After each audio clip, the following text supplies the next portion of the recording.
Sur les 4 à 6 heures de jeu, il faut être capable de ne pas relâcher sa concentration. On est comme des requins, à l'odeur du sang, on va essayer d'accourir et d'essayer de gratter notre bout de viande. Je suis Maxime Vachier-Lagrave, je suis numéro 1... pas numéro 1, non.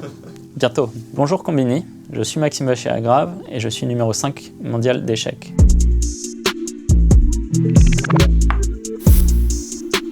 Donc là maintenant je suis dans le top 10 depuis 5 ans. Mon objectif évidemment c'est de gagner le titre de champion du monde. C'est très difficile, les opportunités se comptent sur les doigts d'une main. J'ai pas le droit d'avoir d'autres objectifs moralement que d'être numéro 1 mondial. Tant que j'ai cet objectif d'être champion du monde, je peux me maintenir dans le top 5 et espérer mieux. Mon rythme de jeu aux échecs, hors période Covid, j'ai 10 tournois au moins dans l'année avec les meilleurs joueurs du monde. Si je suis chez moi en repos entre 2 tournois, ça peut être 0 minutes, ça peut être Fall Guys, Among Us à la place, hein. Ça remplace très bien. Mais généralement, ça va être 2 à 3 heures. Si je suis en session d'entraînement avec Étienne, là, c'est plus 5 à 6 heures par jour. Et si je suis en tournoi, ça va être 2 heures de prépa, en gros, peut-être une demi-heure de révision, et puis la partie qui va être de 4 à 6 heures. La réaction face à la défaite est un des critères entre l'élite mondiale et les joueurs qui n'ont pas été capables de passer ce cap. Si à un moment dans le tournoi, je perds 1 ou 2 parties et que je montre que je ne suis pas au niveau attendu, comme on est entre joueurs de l'élite et donc que les différences sont assez minimes, en fait, chaque joueur va profiter de l'instant de faiblesse que je montre pour se dire « là, je ne suis pas à mon meilleur niveau », donc mes adversaires se disent c'est le moment de m'enfoncer. On est comme des requins, à l'odeur du sang, on va essayer d'accourir et d'essayer de gratter notre bout de viande.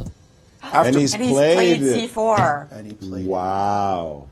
What a beast. What a beast indeed. What a beast. Deep understanding, calculation, got the ending down. Donc aux échecs, les blancs commencent. Avoir les blancs, ça confère un avantage d'environ 5%, peut-être pas loin de 10% pour l'élite. Quand j'ai les noirs, si je peux faire match nul assez rapidement, neutraliser mon adversaire, évidemment je me gêne pas pour le faire. Par contre, quand j'ai les blancs, si je veux absolument ne pas perdre, dans 95% des cas, je vais y arriver.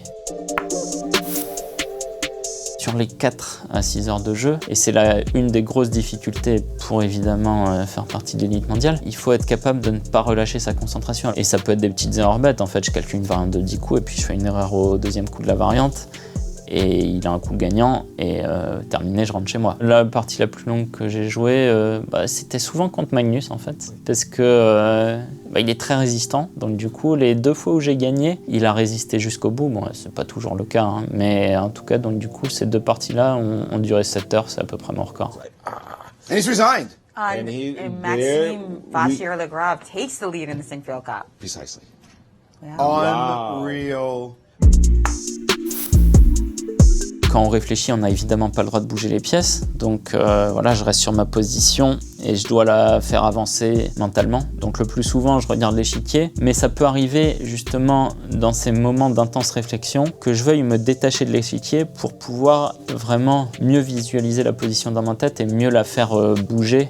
Après, jouer à l'aveugle, c'est un exercice auquel tous les meilleurs joueurs du monde sont rompus. Voilà, moi j'ai appris à jouer à l'aveugle assez naturellement quand j'avais 7-8 ans.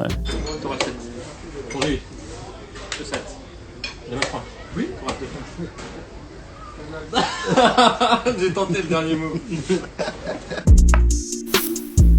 Si je regarde mes parties d'il y a même 5 ans, évidemment ça n'a rien à voir avec comment je joue actuellement. Il y a 10 ans, je ne jouais pas au même jeu qu'aujourd'hui. Les ordinateurs ont énormément contribué à notre progression. Généralement, tous les 5 ans, les logiciels passent à un cap. Voilà, les logiciels nous ont appris comment défendre aux échecs. Je joue contre moi d'il y a 5-10 ans, avec les connaissances d'il y a 5-10 ans, il y a absolument pas match. En général, les joueurs d'échecs prennent leur retraite en termes compétitifs vers 40 ans. Les joueurs disent stop parce que c'est trop exigeant en fait, ça devient trop exigeant.